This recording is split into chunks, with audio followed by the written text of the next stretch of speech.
Good day, ladies and gentlemen. Welcome to the show. Glad to have you guys here on this. It's the first of April. No, I'm not going to play any practical jokes, April Fools, or anything like that.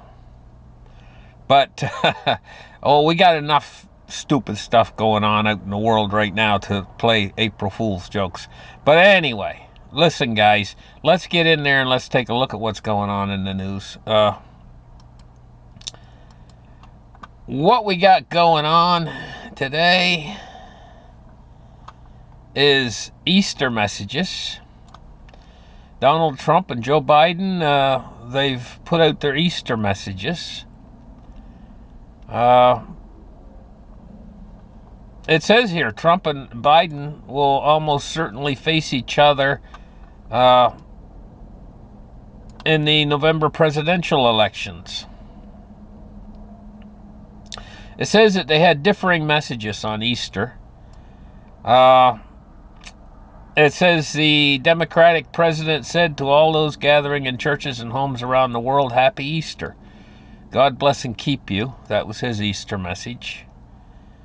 And Trump, he posted Happy Easter too on his message on Twitter. He said to all those, okay, that was Biden's message. Trump's message, he said, Happy Easter to all, including crooked and corrupt prosecutors and judges that are doing everything possible to interfere with the presidential election of 2024 and put me in prison, including those many people that I completely and totally despise because they want to destroy America, now a failing nation. He went out to call the prosecutors by name. Special counsel Jack Smith, Fannie Willis, etc. He said he concluded the post by wishing Happy Easter to everyone. So he wished Happy Easter to all the people, including the prosecutors. So that was the Easter message from the two presidential candidates of the United States. Now, in Germany, the German people are kicking it up. They're whooping it up right now. Because, cannabis has been legalized, almost an ounce they can carry. They consider that a small amount. It says marijuana campaigners in Germany lit celebratory joints on Monday as the country liberalized rules on cannabis to allow possession of small amounts. They're allowed to buy 25 grams per day or 50 grams a month, I guess, here. And they have to be 18 or older. But right now they're whooping it up in Germany because now they're allowed to smoke. Now, in Israel right now, the people that live in Israel are protesting. It says demonstrators flooded Israel's streets for a second day and straight night on Sunday, calling for immediate elections and for the government to urgently negotiate the release of more than 100 hostages still held by Hamas in Gaza. He said the twin demands represent a merging of two distinct protest movements, one including the families of hostages and the other led by civil society and the political opposition, which could become the greatest threat yet to the Prime Minister, Benjamin Netanyahu, and his far-right government. So starting big, huge protests involving tens of thousands of people in Israel right now. Now, as far as that bridge is concerned, the bridge that fell in Baltimore, they're working at it right now. And evidently it's awfully slow because it's a meticulous kind of thing where they got a crane there and they're having to lift these twisted steel and concrete, I guess, out of the river. Divers assisted crews in the complicated and meticulous operation of removing steel and concrete from the Scott Key Bridge in Baltimore. Six workers presumed to have plunged to their deaths, evidently. Boy. You guys ever been up on, like, you're traveling across city or whatever, and you go up on one of those bridges? You're really up high. Can you imagine the fall down to the water from there? It's like 100 feet. Now, in Ukraine right now, in Russia, that war is still ongoing. And Russia has been hitting the energy infrastructure. They've been flying missiles and stuff into the power plants that supply power to Ukraine. Now, the thing is the power grid is an unusual creature. Let's take a look at the map of the power grid in Europe. You see all those little red lines? These are all the places power grids are connected. And power grids are connected to one another. They've got lines stringing everywhere. Here in North America, it's the same way. And so when an area in the power grid goes down, power can actually come in from other areas. So I'm thinking the reason why Ukraine is not totally in the dark right now, considering how hard Russia's pounded their electrical infrastructure, is because I'm thinking that possibly power is flowing in from lines from these other connecting countries that surround Ukraine. But I'm not sure how right I am about that. But, you know, a power grid can be, they're weird things in the aspect that if a small area within a grid goes out, it's easier to get it reconnected and get power on that area if the rest of the grid is up and running. But if you get the rest of the grid down and a small area is up and running, the power from that area will be drained into the rest of the grid. And so I've heard that if the whole grid goes down, it can be kind of a difficult job to kickstart a grid back up again. Like if the North American grid were to go down for one reason or another, and you tried to electrify a small part of that grid, and the rest of the grid's down, it'll suck power from that area that's being electrified. Or vice versa will work. If a small area within the grid goes down, and the rest of the grid is electrified, then the rest of the grid will support or tend to support that area of the grid that's down. If you understand all that, I'll give you a dime. I'm just kidding around, but I mean, it is kind of complicated. Suffice to say, when the whole grid goes down, say there was an EMP or something like that, it can be awfully hard to get the whole thing back up and running again. But it doesn't. Generally, I don't think we've ever since they put the power grid in here in North America, and in Europe's the same way, I don't think they've had a complete grid outage ever. Have they? Where the entire grid's down? I don't think they've ever had that. It's always been electrified. Ever since they put it in. Now, can you believe this, guys? Honest to God. This is why, back before we had this whole thing happen with the Fed raising rates, I said that they can't normalize rates, I said, because they won't be able to service the debt. And that was my reason why I didn't believe that they would ever do it, to normalize rates. Well, they went out and they did it, and they've somewhat normalized rates.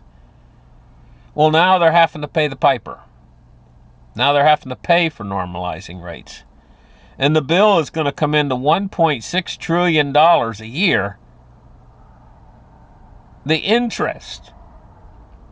So they went and they did it, what I never expected them to do because of the consequences. And here's the consequences right here. What are they going to do about that? That's unsustainable. You just can't have $1.6 trillion in interest to pay every year.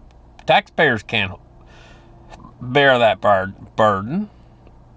But now, like I say, just like I said, they can't raise rates because the interest to pay would be too high.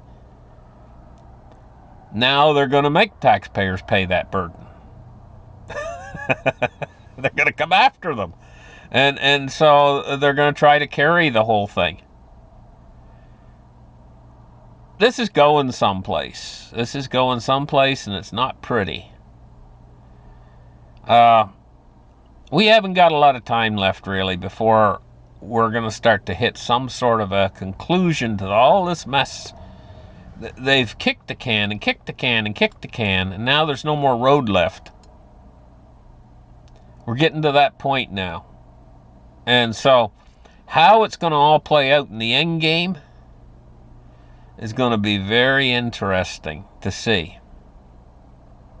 What I've been predicting, and I believe it's going to be inflation, because there's no politicians out there who really have the political will to deal with a cleansing of the system, a purging of the system, which would involve deflation, massive deflation.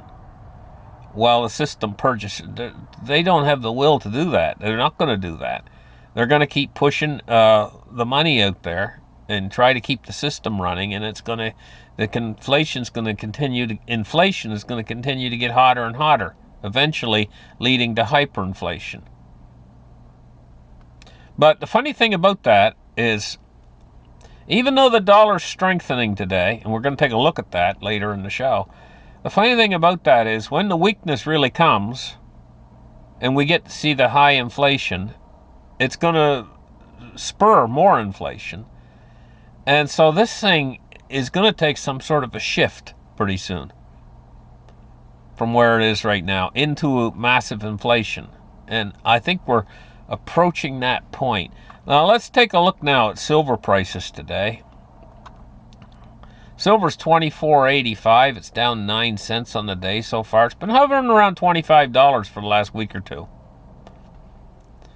You got to understand something. It's not just silver and gold. All the commodities out there, they've all been held down with these derivatives products. You know, talking about the West is mostly responsible for that.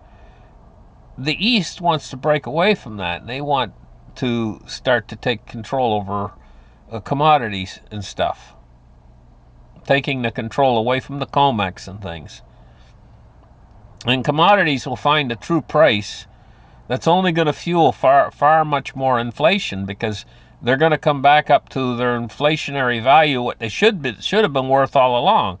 I think they've been doing this for a very long time. They've been trying to control inflation by using these derivatives products to keep the price low, in comparison to their junky garbage fiat currencies. $24.82 for silver today. The live gold price today is $237 bid, $238 ask. No, $22.37 bid, $22.38 ask. It looks like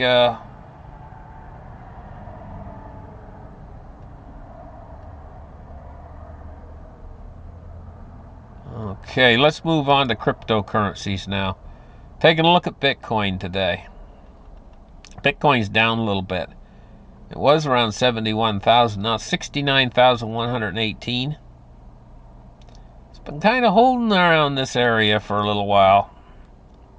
New price highs, but it hasn't really taken off to the upside. I think it made it to 72, didn't it? It's been kind of sticky around that 70,000 mark. So 69,127 today. Ethereum's 35.17, and XRP is 60 cents, 60 and a half cents. Dow Jones Industrial Average is down 211 points at 39,596. And taking a look at crude oil, it's up 2 cents at 83.19. I guess what they're doing is the BRICS nations and stuff.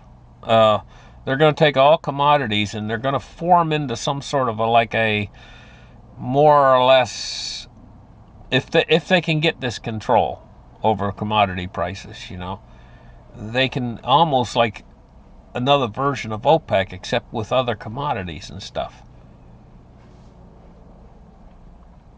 In other words, they might free the commodity prices from being controlled by all these derivatives products,